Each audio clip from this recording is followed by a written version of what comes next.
Okay. You're not doing too bad with the reservations, but I'm not going to tell you you're doing good because then you'll just relax. But I do want to talk to you about the commitments because I've said this before, I don't say too much. I know that there are a lot of times when I would like to address the giving, and there are more, it seems like more pressing or more important things, but tonight I want to talk about the commitments and some of you folks out there who, you know, you get giddy in the moment, you want to participate, and then you put it off. And I know that we have a whole bunch of those people out there, just like that. It's unfortunate because, you know, I can think back to when Dr. Scott was alive, and he would definitely, he had his own way of handling things. He would, especially when it comes to the commitments, he would just sit through a whole festival. I actually did like similar to what he used to do in the very early days in the first year or two of ministry, to sit and say, I need so many people giving this much money. And I almost, you know, I don't want to say I don't want to push people to do things, but on the flip side, I tell you, this is your responsibility. I do not feel as though I am gaining anything if you are not doing your part willingly. Does that make any sense? Maybe I just have passed the place in my life where I just don't want to be pushing people to do something that they ought to do. It's like, you know, you're married to somebody, or you're in a relationship, and you can spell out at the beginning of the relationship, you know, when you're courting each other, the things that you'll put up with and the things that you can't deal with. Maybe I didn't know this early on, but I know it now. I'm not wanting people to do things because the pressure's on them and somebody says, do this. You're responding because God has placed His Spirit in you. That should be an automatic ability to respond without coercion, without pressure, that is deep, that calls unto deep, that is able to respond to the things of God, and not because I say we need 300 people giving this much money, although I'd like to do that because it is true, that's what's required. But I'd prefer to just, it's almost like saying, we're all grown-ups here. I prefer to say, you know what you're supposed to do. You know, those of you who have not done your part, and those of you who are doing your part, just keep doing what you're doing. I'm not talking to you. But you think we could get to a place where, I don't want to say maturity, because that's that gray zone. You know, what does that mean when people say spiritual maturity? But at least in the sense of saying, I know what my responsibility is, I know what my stewardship is, and I don't need a person breathing down my back or breathing in my face to do what I'm supposed to do spiritually for God's sakes. I don't know why that's so complicated, but it is. And unfortunately, over the years, and I've seen this, we go through these, we're going along okay, and then we're not okay. It's like the people that I say, you know, your responsibility to fill the church. Now you notice the church is not busting out at the seams, right? But there are some of you who have taken it as a commitment. You are constantly bringing people. And others, it's just they don't meet anybody, they don't talk to people, and I understand that. But those that do, I'm not saying I'm forcing you to do this thing. That's almost become your calling and your burden, and you do it willfully. If the whole church acted like that, we would have a great big, we'll call it a spiritual war machine. But it's not like that. And the place that suffers the most, the finances. And it's kind of funny, the people who, I do not, just for the record, I do not go on the internet. I do not blog. I do not post. My own social media is run by other people. I don't even do that. And I've said that before. That's not a secret. I don't go on the internet and look for things. If I'm doing anything on the internet, it's usually looking up papers or things that are hard to find in libraries. I'm not going to participate in people's nitpicking. But I'm told that all I do and all this ministry does is raise money and talk about money. And you realize in 14 years of me as pastor here, I have not spent, and I don't even know, I'm going to say something that's just, it's a ballpark. I haven't even spent a percentage of the time that Dr. Scott spent talking about, teaching about, giving. People who listen to me all the time, most of you get me. You know where I'm coming from. And I'm just let it all hang out. You know where I'm coming from. I truly believe that this is God's work, this is His ministry, and you are His people. And I do not think if you say you belong to somebody and I'm His, that you have to be pushed or forced or coerced or, I don't believe it. Because if you can't do it for yourself, for God's sake, I don't want to do it for you. And there's where I'm different from Dr. Scott. Dr. Scott might have sat and made you do it. No? Festivals where he'd just sit and glare at the camera until X amount of pledges or dollars came in, I won't do it. And I won't do it because you have enough teaching and you've been taught. And there's enough teaching that plays on the network that tells me that some people, if that's what they are expecting of me, you're not going to get it. It's not going to happen. I'm not going to do that. Now maybe, this is interesting, maybe, I didn't intend to even be speaking about this, but maybe because of my years of not being a part of the church, not knowing God, so maybe my attitude is different than somebody who's born and raised and grown up and it's just whatever. I'm not suggesting that was Dr. Scott's attitude. I'm just saying he was born and raised in the church, a preacher's kid. And where I'm coming from, I'm thinking, I thank God every day that God even would have anything to do with me. And my mindset is still like that. It hasn't changed because I've been here all this time and I'm talking to you all this time. My mindset hasn't changed. I thank God every day that He took me from where I was and placed me where I am and continues to put up with me and work with me. So that spirit of gratitude cannot fathom that some people have to still be verbally beaten into submission to do their part. It makes no sense. Now, if you're one of those people that was, used to Dr. Scott getting in your face and, breathing a little bit of fire in your face because that's what you need or that's what you needed, I actually feel sorry for you.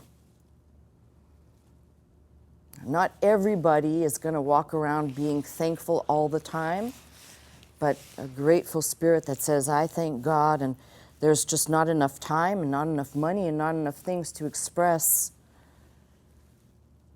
And you see the attitude that I'm talking about. Those people who are just, they're here, they're participating, whatever you want, whatever you need, versus those people that it's just begrudgingly or it's just very tough for them.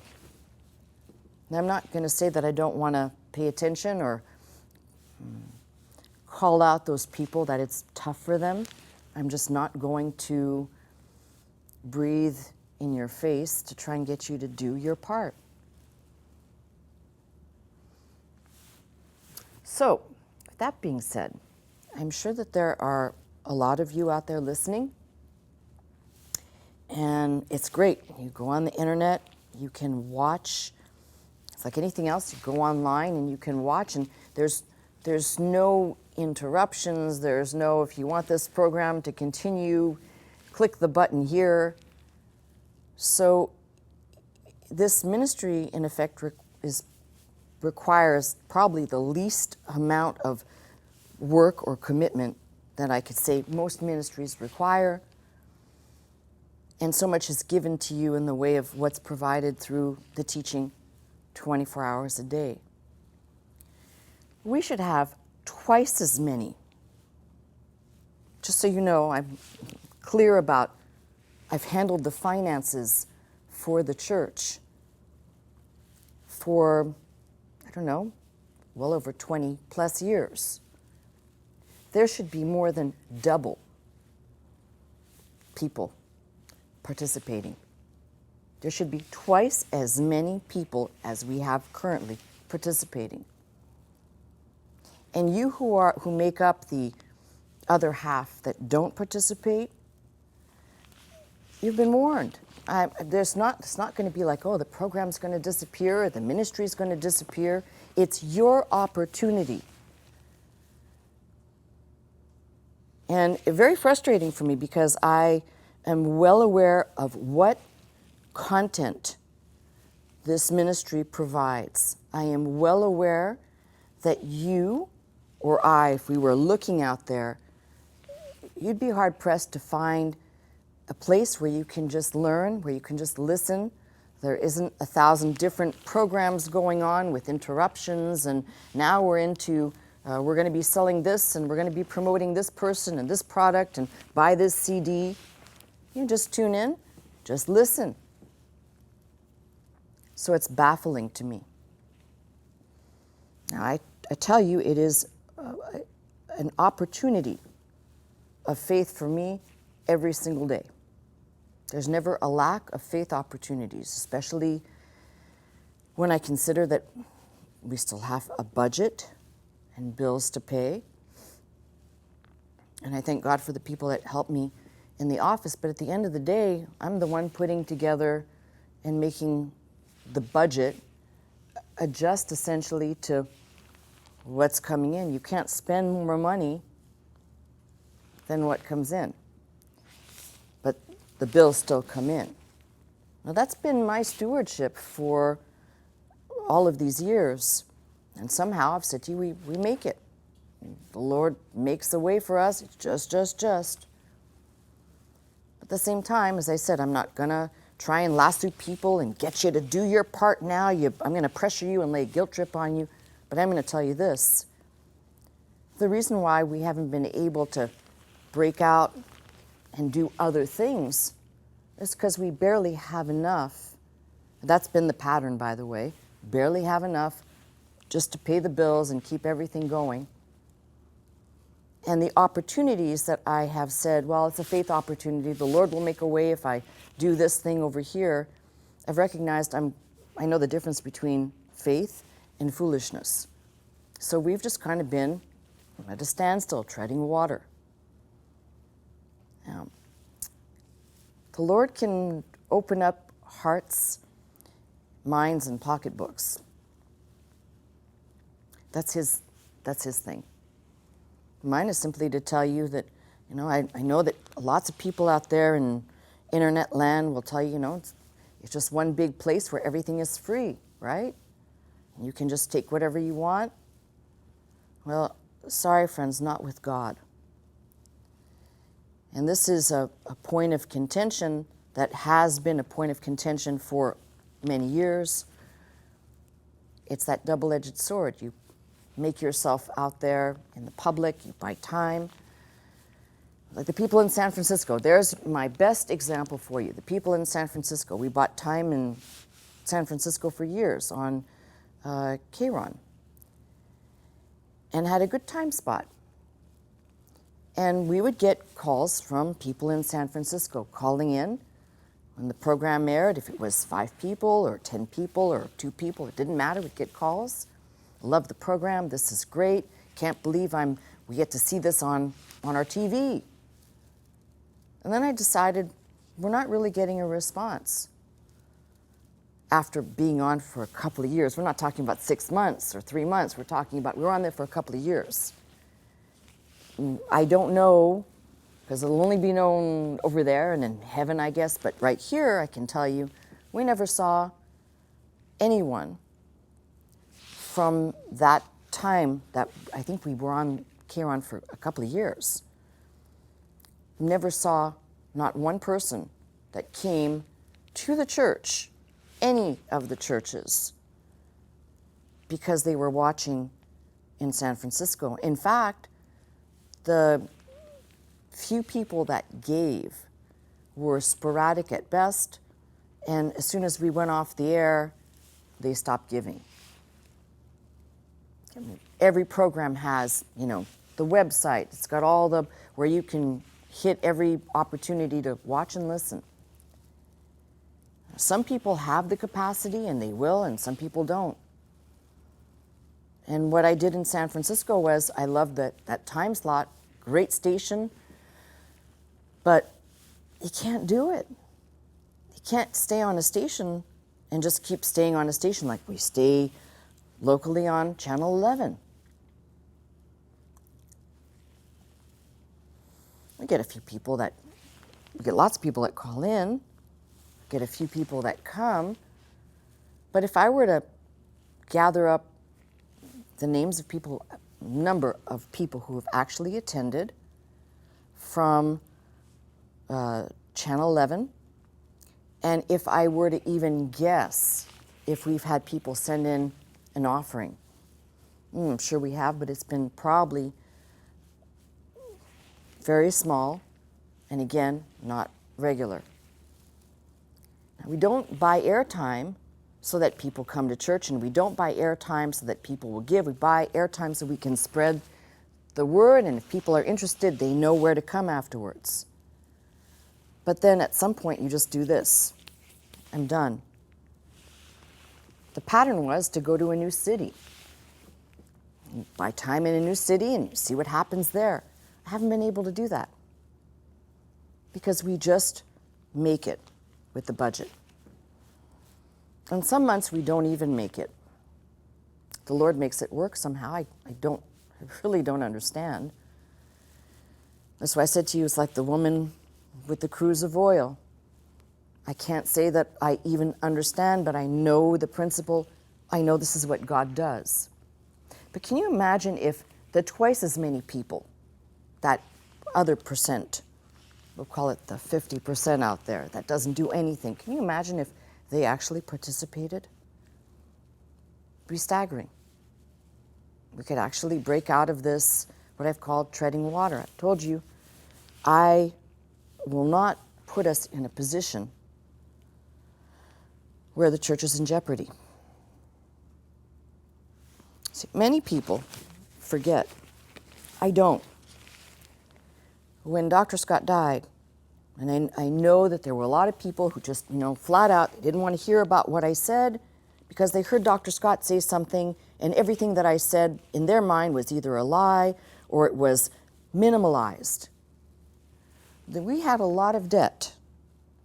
And while our CPA, who was with us for 45 years, now with the Lord, I had made him stand up in one of the early services and asked him if this was true, because he's the one that would see the books.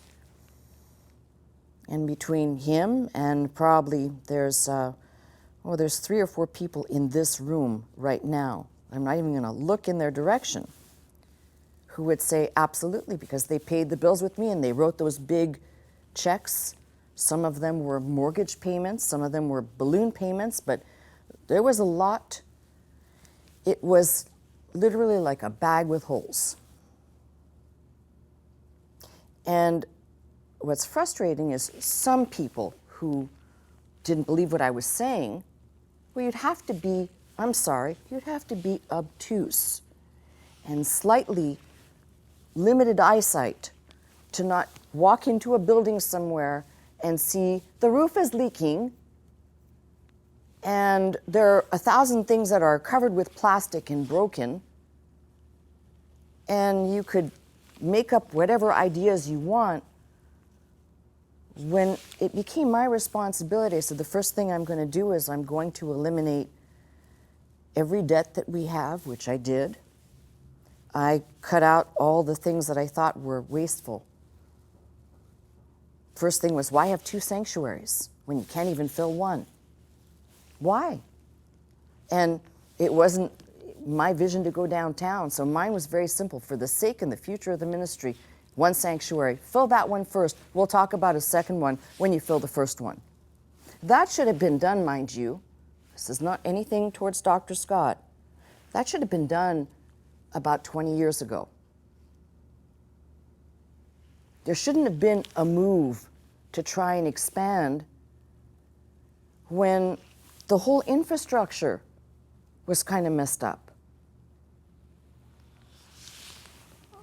Every roof got sealed, every building got fixed up. The things that were not working, or the things that I've called a bag with holes, I got rid of to make sure that we would make it. We're still here. And we're still here, and I know this is going to sound terribly conceited. I normally don't say things like this, but we're still here because God gave me the wisdom to get rid of a bunch of stuff that would have run us into the ground in probably 5 years' time, starting with the building downtown. And all the little babies, immature spiritual babies, that would have burned me at the stake for getting rid of a building that would have ended the ministry. We could not afford to stay down there with really 1/3 of the seats being occupied. Mind you, the building was never full when Dr. Scott was alive, so what would you like me to do? Now, we've passed all of that. Somehow, by God's grace, we made it. We're still here. Indulge me, though. I often wonder, what if that other half, that percentage out there that does nothing, what if they actually got committed enough to participate on a regular basis? I would love to tell you that the first thing I would do is, internet's great, but I would still buy TV time. There is something about that which people actually get an opportunity, even if you're there for 3 months, 6 months, they have an opportunity, they're exposed to the ministry, they're pointed to the social media outlets, then you go away. This Dr. Scott had a good pattern. That's what he was doing. Go on in a city, stay there for a while, move on to the next city. I'd like to do that. I'd like to expand in every way possible, but I can't do that acting foolishly, knowing we just barely make it. You know, the Bible says without vision, the people perish. There always has to be a vision. The vision should always be essentially the same, which is propagating the gospel, putting the teaching out there. If we just stay where we're at, it's not like there's a crisis on the horizon. I don't believe in telling you something to try and create panic so that people will do and they'll scurry.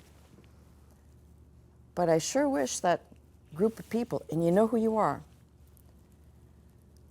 we're committed enough to this ministry.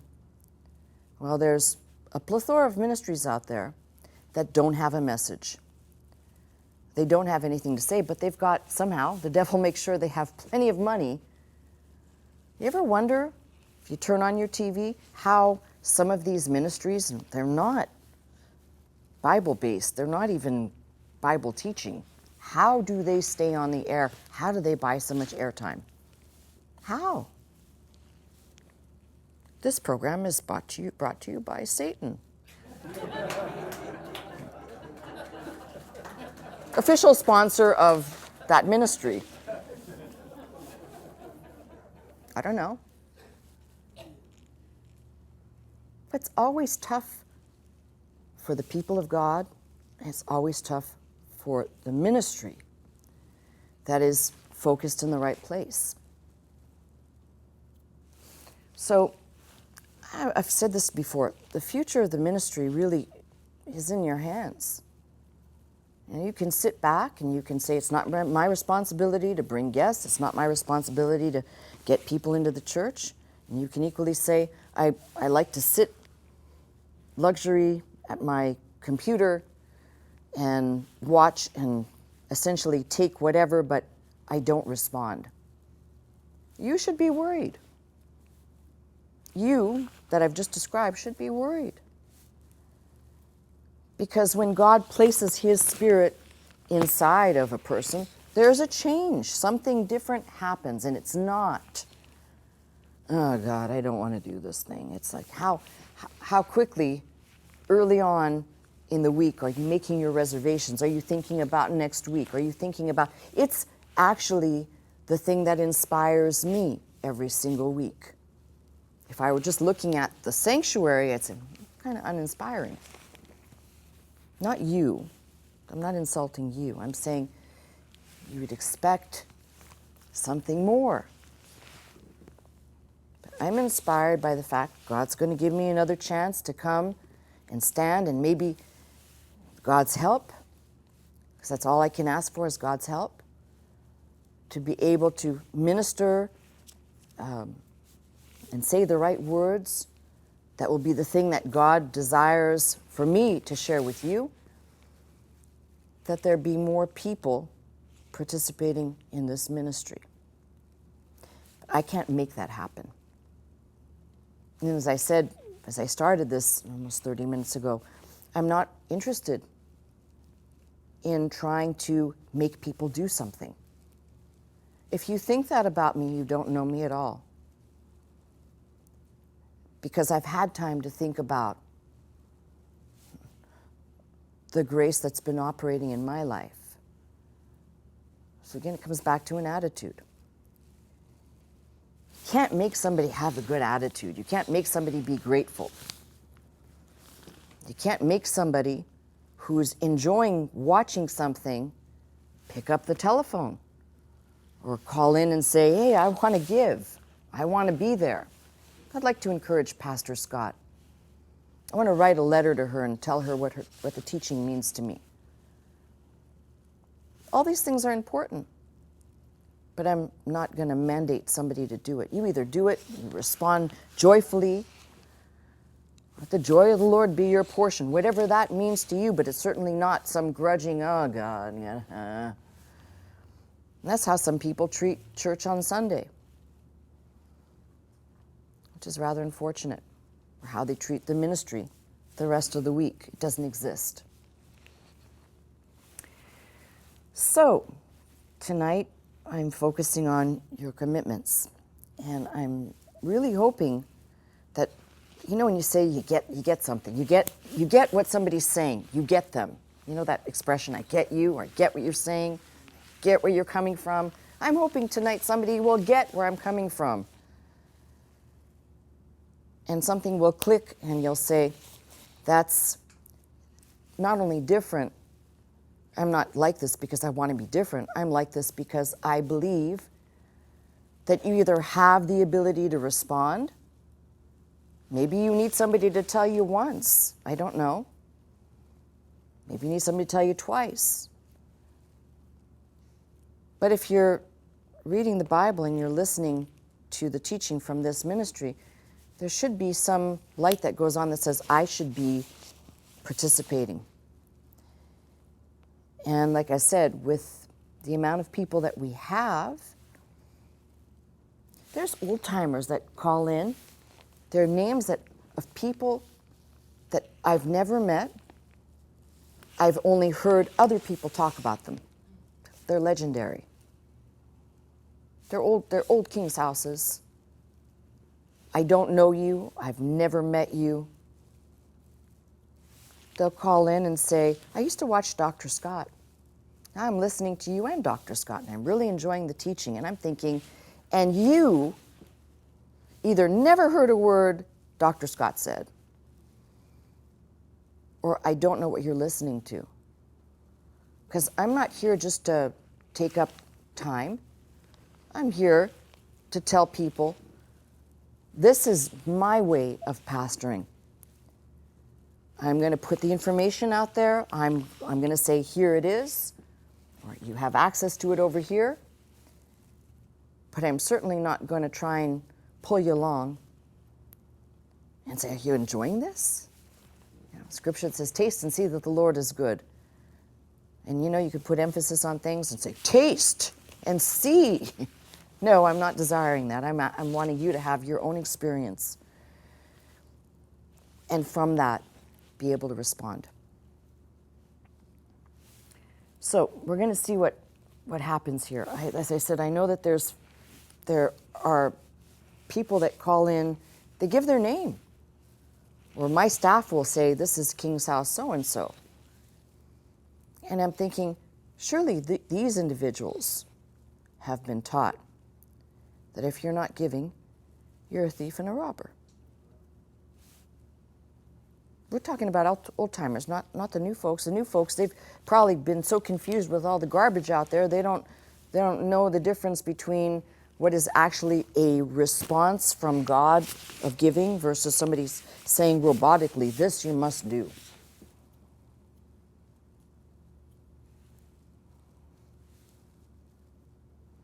And I'm an interesting person in this respect, because I really believe that if an individual knows that they were lost, knows that they've been found, and knows who's found them, that should be enough. Maybe for some people they're not there yet. I understand. But I'm talking about people who have had enough teaching, and I guarantee you, they're not giving. So, we're going to see what we can do to move these totals. I'm not going to sit here and do anything but open the phone lines and see what you do. The ball's going to be in your court to get the commitments and the reservations up. But I'm telling you something that hopefully you hear what I'm saying, and you start learning a little bit about me. I've tried to keep my ways, if you will, to myself.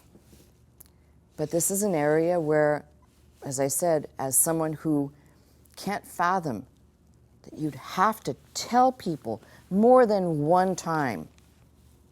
I understand repeating. I understand that's how people learn.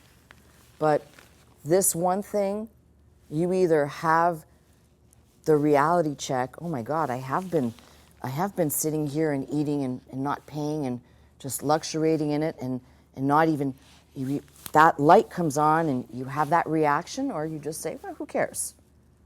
No, nobody sees me. Nobody knows. Okay. If that's what you think, and that's, by the way, your interpretation of God's ability to see where you're at, I pray to God with that attitude, you don't ever really have a need and have to ask Him. God doesn't know, He doesn't see, He doesn't care, so it doesn't matter. People are funny.